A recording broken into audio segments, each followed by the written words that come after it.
Katika dunia ya leo iliyojaa teknolojia, maendeleo na miji mikubwa, kuna ukweli ambao hauonekani kirahisi kwa macho ya kila mtu. Ni ukweli unaoishi kimya kimya, nyuma ya taa za usiku, mitaa ya jiji na hata ndani ya majengo ya kifahari.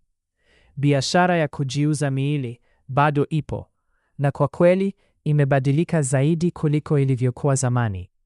Sio tena swala la madangulo ya wazi tu.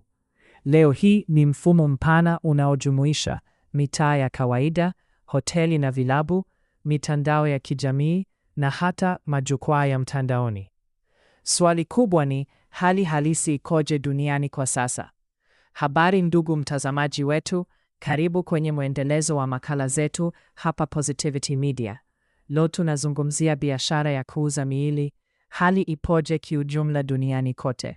Kaa nami mwanzo hadi mwisho wa makala hii. Biashara imebadilika kutoka mitaani hadi mtandaoni.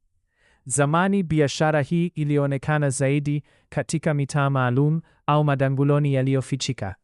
Lakini leo hii teknolojia imeibadilisha kabisa. Kupitia simu na internet, watu wanajitangaza kupitia mitandao ya kijamii.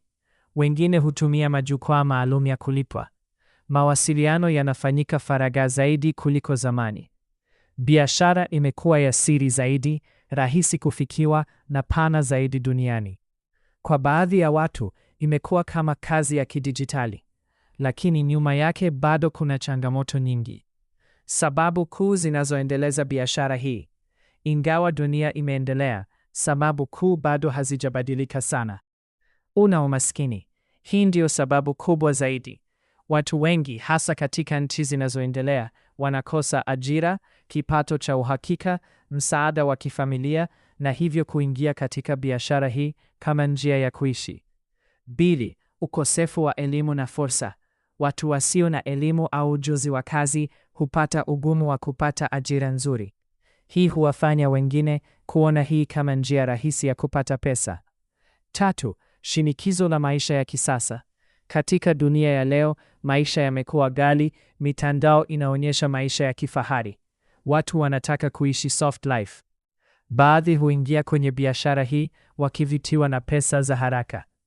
Hata kulazimishwa, human trafficking. Hii ndio upande mbaya zaidi. Watu wengi duniani wanadanganywa kwa ahadi za kazi, wanatoroshwa kwenda nchi nyingine na wanalazimishwa kujiuza. Hii ni biashara haramu kubwa sana duniani.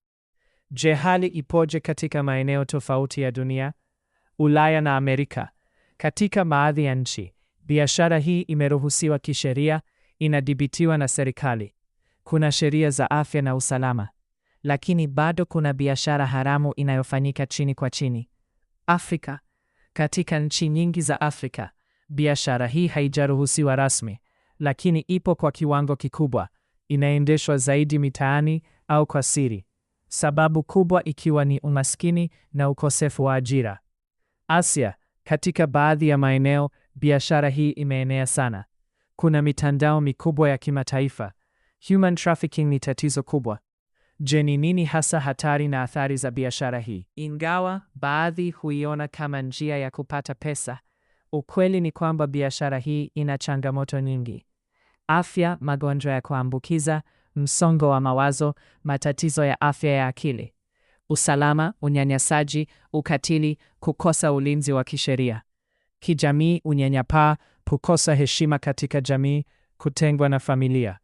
Je, kufanya biashara hii ni chaguo au mazingira yanalazimu mtu afanye biashara hii?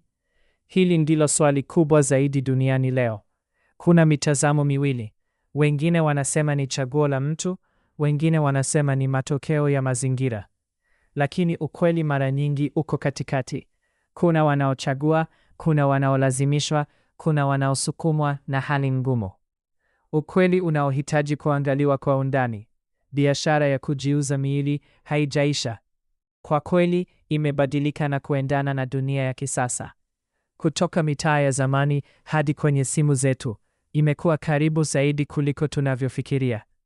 Lakini nyuma ya kila tukio, kuna hadithi ya maisha, kuna mapambano, na kuna ukweli ambao jamii mara nyingi haizungumzi kwa kina. Je, ni nini maoni yako kuhusu hali hii?